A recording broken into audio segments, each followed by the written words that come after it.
Hi everyone, last week I did a little bit of foraging. My knowledge is quite limited, so I've invited a brilliant expert forager from the UK to come over and speak to myself and some friends about foraging for wild food. So this is Craig, our new friend. He's just an amazing chef as well.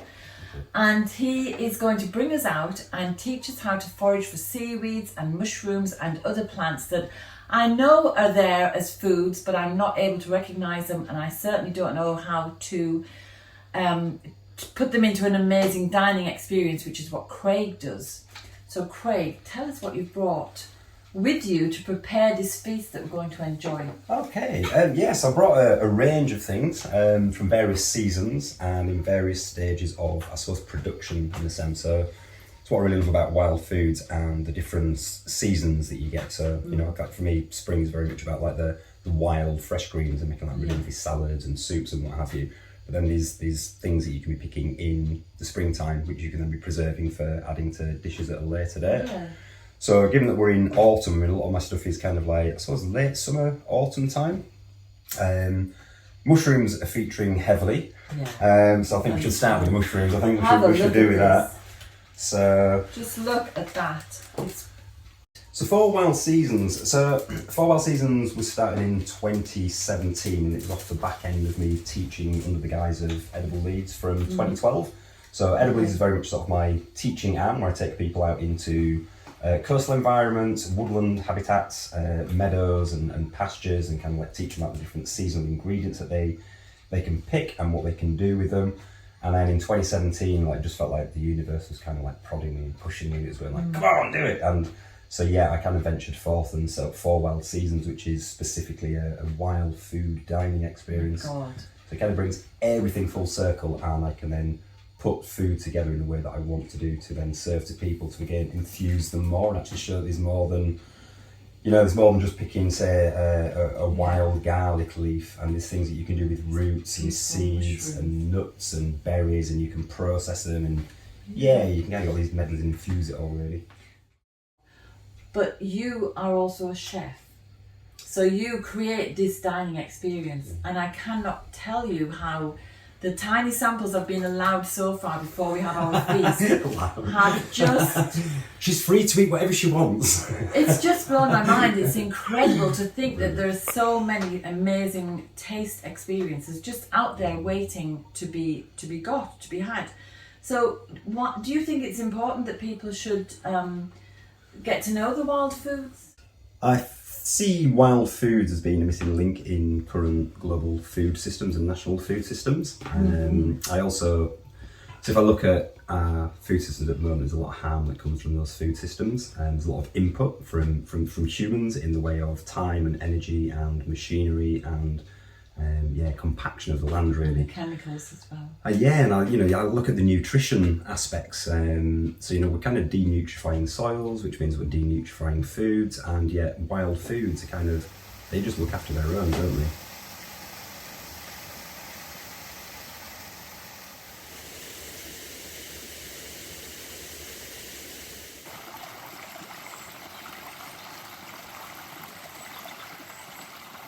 You know, earlier this year I was growing stuff, and I was throwing in a huge amount of time trying to create soil, create the right environment for soil, making sure that everything was watered, making sure that everything didn't get too dry. And so much time went into it, and I kind of stopped foraging. And then I got to a point of time later in the year, and I went out and I was looking at all the abundance, and it was just like, doing this wrong, aren't I? It's like, so we can save time and effort if we learn to collect wild food, and absolutely. We're also going to do our bodies a favour because there's so much more nourishment in that food. Huge amounts of nourishment.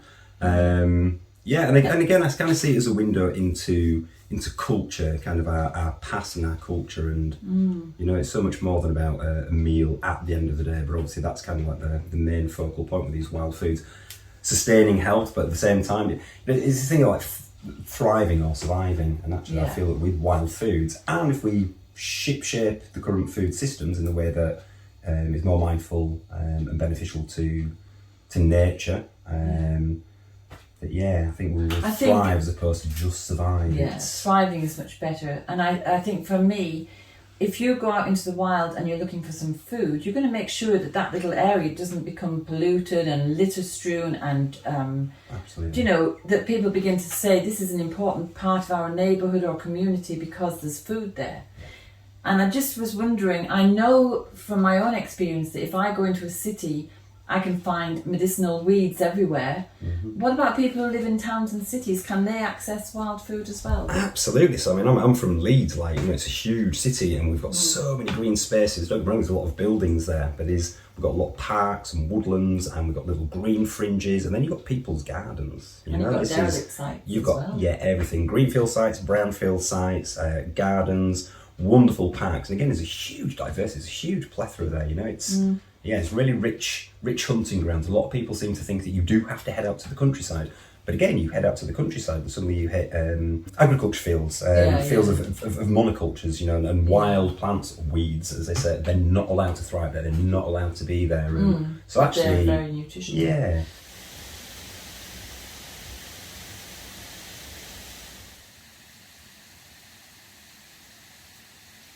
Oak, birch, pine and Sitka spruce are, and in here we've got oak, we've got beech, we've got birch, and we've got this this lovely soft rush. Yeah, it's quite synonymous with beech, I generally find it is soft rush. And then what we have is broken down stumps. Now bizarre, this looks like an ash tree. And let's say you focus solely on oak tree, chicken of the woods, hen of the woods. If you're out there 2 or 3 days a week in the right conditions in spring or summer or autumn, you are going to meet a hen of the woods or a chicken of the woods. But what they're also doing is they're playing a more acute role within nature. So imagine if you were like building a building, like a big skyscraper. You have various phases and you bring in certain types of machinery for those phases. You want to build a massive skyscraper, you're going to need some serious foundations. You bring in your big drilling machines, bring in your JCBs to flatten the earth. You bring in your civil engineering bods with all their cameras and levelers and stuff. And then, as they've kind of like created, I suppose, the superstructure as such, and they've kind of cladded it, and it's kind of like safe and okay, then they start to do things on the interior. You bring in a new wave of workers, and then you do what we call like a final fix. Mushrooms are like that with dead and decaying organic matter. You'll have certain fungus that will move in on the dying trees as such, and they'll perform their role up to the point of time where they've done it, and then kind of like a new wave of saprobes will move in to fine tune and break down other components in there, and then you'll have like a third wave that will come in that will really fine tune it. And they will also work in tandem with little living organisms and creatures like worms and beetles and centipedes. They will all help break it down, turn it into soil. We have new soil, new saplings come up, and the cycle continues. I've got birch trees in the garden and I've seen birch catkins, and this is the most delicious thing that Craig's made. Well, one of the most delicious things, because everything is delicious. Tell us about these little birch catkins. So these are birch catkins. I believe these are from the male tree.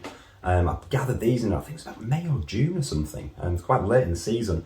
So basically the catkins are taken off of the tree, and then I've put them through a candying process, but in the latter stage of the candying process, I popped in a load of watermint and spearmint. So basically they're just minty birch catkins. They're a bit quirky. They look like they're so delicious or something. They're sweet and minty. Yeah, they're really nice, aren't they? So again, it's just kind of a quirky, fun thing to do with a product that generally is just left on a tree to do nothing. And again, mindful harvesting, there was so many of them. There was thousands of them. You can buy a chewing gum which is full of aspartame, which is a horrible neurotoxin, or you can enjoy something like this, which is going to freshen your breath, make you feel wonderful after a meal, and they're just so tasty and refreshing. They're amazing. And they're completely natural. Could be nice dipped in chocolate as well. You know, really when you start to step into the world of wild foods, I think you just open up so many potentials and culinary potentials. I mean, I've actually brought along with me as well some what we kind of like classes like our native spice rack. So these are full seeds from an Alexander plant, which was actually brought over by the Romans apparently as a pot herb and a fodder crop. You know, this is a plant that's been around for a long time, just neglected. So Yeah. these are the seeds, and the seeds are they're really powerful, really aromatic. But you can use them as like a sort of warm aromatic black pepper substitute. Oh, right. 'Cause I And do again, love black pepper. lots of different applications. And then this one, this is very heavily toasted and powdered common hogweed seed. And this one is this is one of my favourites. It's I can remember the smell, but I don't know where from. It's triggering something in the oldest part of my brain, but I don't know where I've smelled that before, but I recognise it. I much prefer it when I throw them into a pan, and by heating it up, it kind of warms all the essential oils and it creates these new flavours. And again, for me, there's like essences of like cumin and mace and nutmeg kind of come through. But again, they're just hints of it, because really what we're dealing with is very beautifully toasted and powdered common hogweed seed, which is generally, you kind of see it, don't you, in the hedgerows. It's like, yeah, they just pass by it. We do. Zoom. What I'd really love to push, to be honest with you, is acorns. With people like this. So that's this starch from acorns, and this is some of the acorn flour. And so you can use acorns as a carbohydrate and as a flour. And absolutely. So yeah, the nuts you can pickle them. You can just put them straight in. I mean, you have to process them. You have to go through a processing and leaching, which takes a bit of time to explain. So we won't go too far down that road. But once you have processed your acorns, then you can create flour. But also, once leached, you can use whole acorns and put them into soups and stews. You can just put them in as chopped pieces once they've been cut down and softened. You could blitz it into a puree. You can make misos out of this. You can make flour. This has actually got some smoked, some of this, so it's kind of got a little essence of smoke in it. And you can use it in any way that you would flour. So you can look at creating a bread with a 50-50 mix of say, like really good quality organic wheat flour with 50% acorn flour, or you can go down the pure route. And honestly, pure acorn bread is just one of the most amazing breads I've ever tasted. So you can make roux, you can make stocks, thickened stocks and everything. Thickened stocks, especially with the starch. Oh wow, that smells amazing. This has gone in one of the dishes for tomorrow. So we've done a roasted maitake lasagna. It's got some secdu in there, but the acorn flour and the starch has gone into the bechamel to make the bechamel with a little bit of plain flour as well. It's just, creates new flavours, and it's lovely. Oh my God, it's really great. So for me, as a herbalist who likes to forage for and work with wild weed medicine, this is like the next step, because medicine should be your food, food should be your medicine. So in this way, and especially with the mushrooms, because they're really great immune boosters and immune supporters, that it's just the way we're meant to live, I think. And I've often thought about, if I lived like 10,000 years ago and I was a nomad moving around here, you really wouldn't have to move that far. Absolutely. I mean, our landscape has transformed so much, and I often do kind of sit there and try and imagine, I just need a time machine. Someone needs like a time machine, and like zip back 10,000 years ago, like, so that's what it looked like. That's what you ate. That's how you processed it. I mean, here you're really lucky because you're right on the edge of the coast, aren't you? You're kind of in this beautiful ecotone zone where land meets ocean, meets the shore, and you've got a rich tapestry and diversity of just about anything and everything that you would get throughout the seasons.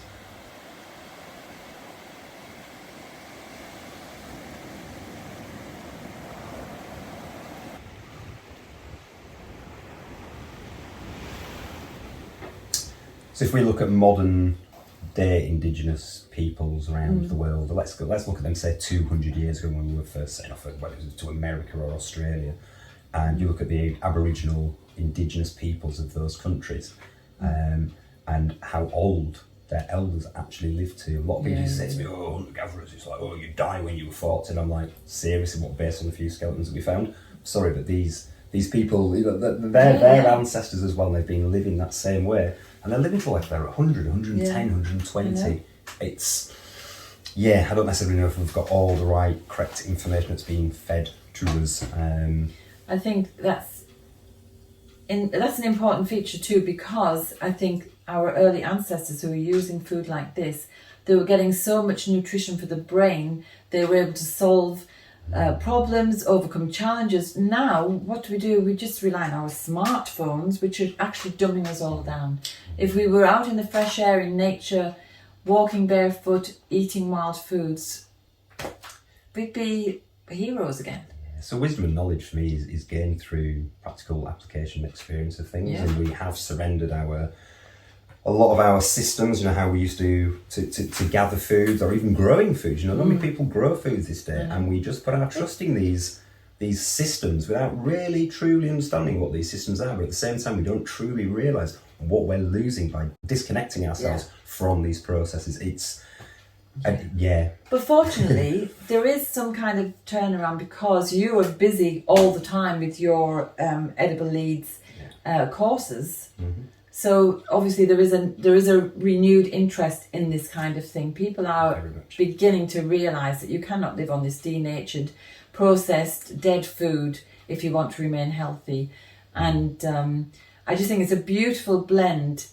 Wild food, wild medicine from the herbs, put it all together, and I think, that's the best recipe for good health and a happy life. Absolutely. Yeah, so it feels like that to me. I'd echo that, to be honest with you. I really would. Definitely. So there we go. So I'm going to carry on chatting with Craig and really mine that information, and I want to find out what these are because they look really interesting. That's a lovely colour. I believe it's rose petals. But if you find this interesting and you would like to do a course with Craig, tell them again. What's your website? So it's Edible Leeds and 4 Wild Seasons, or you can catch me on Instagram at edible.leeds, or you can also follow 4 Wild Seasons as well. I've got 2 accounts. Okay, but all that information will be listed below and you can just click on it and it'll bring you right there. So, rose petals, what are you doing with this? Yeah, so this is just a sugar really. So this is going to go to the crumble that we're going to prepare for tomorrow with the foraged apples. Did you dry that with sugar? Yeah. So like you put the rose petals on the sugar? Yeah, mix them together. So basically like rose petals, mix them with sugar. I hope you enjoyed today's film. If you did, subscribe and hit the bell for notifications. And have a look at the website danusirishherbgarden.com for more information about us and about the herbal medicine courses I offer and the Wise Woman Way training. And if you go to the shop, you can find the books, the weed handbooks and other herbal goodies. And remember, we put a new film out every Sunday. So looking forward to seeing you next week.